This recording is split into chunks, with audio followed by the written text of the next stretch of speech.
হরে কৃষ্ণ বন্ধুরা, আমি কার্তিক বর্ধন। আমি একজন দৃষ্টিহীন প্রতিবন্ধী মানুষ। দীর্ঘদিন যাবৎ তোমাদের কিছু ভিডিও যার মাধ্যমে আমি আমার ব্যথাটা তোমাদের সাথে শেয়ার করি। তো আজকে তোমাদেরকে আমি আবারও আমার ঠিকানাটা বলছি। আমার ঠিকানা রানাঘাট উত্তর পশ্চিম বিধানসভা কেন্দ্রের আমি বাসিন্দা, নবলা অঞ্চলের বাসিন্দা কার্তিক বর্ধন। আমার বুথ নাম্বার 52। তো বন্ধুরা, আমি এই 52 নম্বর বুথের দায়িত্বপ্রাপ্ত যিনি আছেন মলিন সাহা, ওনার কাছেও দীর্ঘদিন যাবৎ আমি গেছি এবং আমার অভিযোগটা আমি জানিয়েছি। জানাতে জানাতে এমতো অবস্থায় আমার ফুলিয়াতে রঙ্গমঞ্চ বলে যেখানে, সেই রঙ্গমঞ্চে একটা সভা হয়েছিল, যেখানে হয়েছিল যে হিন্দুদের জন্য কীর্তিবাস ওঝার স্মৃতি উন্মোচন, অর্থাৎ আমাদের যিনি কীর্তিবাস বাংলায় রামায়ণ অনুবাদ করেছে সেই মহাপুরুষের স্মৃতি উন্মোচনে ওখানে ছিল বাবু চ্যাটার্জি, মাননীয় বাবু চ্যাটার্জি, মাননীয় জগন্নাথ সরকার মহাশয় ইত্যাদি ইত্যাদি আরও বহু নেতারা ছিলেন। তার মধ্যে আমি ওই মিটিংয়ে ওখানে গিয়ে শুনতে পারি আমাদের রাজ্যের এখন যিনি মাননীয় মুখ্যমন্ত্রী শুভেন্দু অধিকারী মহাশয় ওখানে বক্তব্য রাখছে। আমি দেখতে না পেলেও আমি তো শুনতে পাই। যথারীতি আমি শুনলাম আমরা এই করব তা করব ইত্যাদি ইত্যাদি প্রতিশ্রুতি দিচ্ছে। তো এমতো অবস্থায় আমার মনটা জাগলো। আমি জীবনে কোনোদিনও এত বড় দুঃসাহসী কাজ আমি করিনি। কেন করিনি?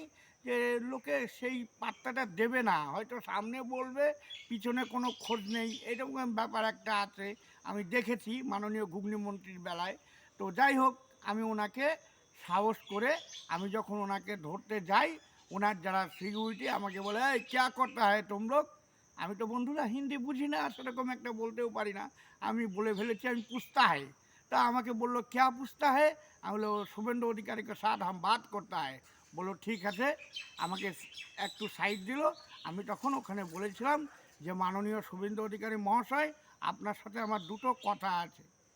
কিন্তু আমি এটা দেখেছিলাম দৃষ্টান্ত, উনি হট করে দাঁড়িয়ে গিয়ে আমাকে সামনে টেনে নিয়ে আমার সঙ্গে সব কথা জিজ্ঞাসা করে আমাকে বলেছে, হ্যাঁ আপনার ভিডিওটা আমি দেখি, আপনি যা ঘুগনি মন্ত্রীকে দিয়েছেন এটুকুই অনেক ভালো করেছেন, সত্যি কথাটাই আপনি বলেছেন। তা আপনার কি সমস্যা? আমি বললাম এই এই সমস্যা। তো আমাকে উনি জিজ্ঞেস করলো আপনি কোথায় থাকেন? আমি বললাম দেখুন আমি রেলের জায়গায় থাকি, আমার ছেলেটা 100% ব্লাইন্ড, যদি রেল থেকে ভেঙে দেয় কোথায় যাব, আর যা অত্যাচারের মাধ্যমে থাকি কিছু বলতে পারি না কাউকে। রেলের জায়গায় অত্যাচার করে আমরা বলতে পারি না, আর রেলের লোক এসে আমাদের বলে তোমরা পাশাপাশি আছো, যেটা হয়ে থাকে। তো যথারীতি আমাদের যিনি আছে বলল, এই চঞ্চল, এই এনাকে একটু দেখিস, ইনি প্রতিবন্ধী মানুষ। আরও যারা আছে ওনার প্রতিনিধি, ওদের বলল ঠিক আছে দেখিস। আচ্ছা ঠিক আছে, আপনাকে তো আমি এখন জায়গা দিতে পারবো না, আমাদের তো ক্ষমতা নেই। তো যদি আমি ক্ষমতায় আসি তখন দেখব। এই মুহূর্তে আমি আপনাকে 50,000 টাকা আপনাকে আমি দিব। আপনি ফোন আছে? আমি বললাম হ্যাঁ আমার ফোন আছে। আমার ফোনটা ওনাদেরই একজন যে কেউ, আমি তো দেখতে পারি না, বের করতে পারবো না কে নিয়েছে। নিয়ে বললো ঠিক আছে আপনার নাম্বারটা আমি রেখে দিলাম। যথারীতি আমাকে ফোন করে বলে, কার্তিকদা তোমার নাম্বারটা তো রেখেছিলাম আমি, তুমি অ্যাকাউন্টটা পাঠাবে না? আমি হ্যাঁ পাঠাবো। তো বন্ধুরা, অ্যাকাউন্টটা পাঠিয়েছিলাম রাত্রি ধরো 9টা-10টার সময়। একটা জিনিস ধারণা করবে, তোমরা দেখাবো আমি বিকালে, চেষ্টা করব আজকে খুব যেভাবেই হোক ওই গাড়ির তলা দিয়ে আমি কিভাবে গেছিলাম রাত্রিবেলায় প্রতিবন্ধী মানুষ হয়ে। তো সেই জায়গাটায় সেই মাননীয় মুখ্যমন্ত্রীর কাছে আমার বিনীত অনুরোধ, আমাকে ফাঁসি দিন, আর না হলে আমার ব্যবস্থাটা করে দিন। রেল আমাদের সব ভেঙে দিচ্ছে, এমতো অবস্থায় আমি কানা মানুষ কোথায় যাব? আপনি যে টাকা দিতে চেয়েছিলেন, টাকা না দিলে আমার কোনো প্রয়োজন নেই।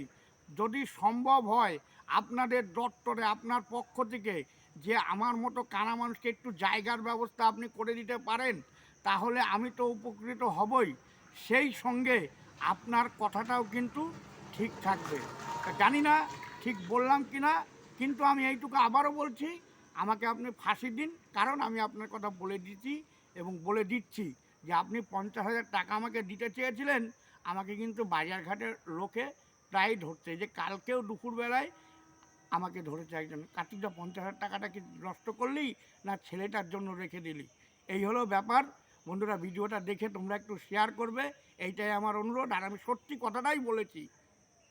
নমস্কার, ভালো থাকবে, আর শুধু জয় শ্রীরামের নাম নেবে, দেখবে রাম কী করে।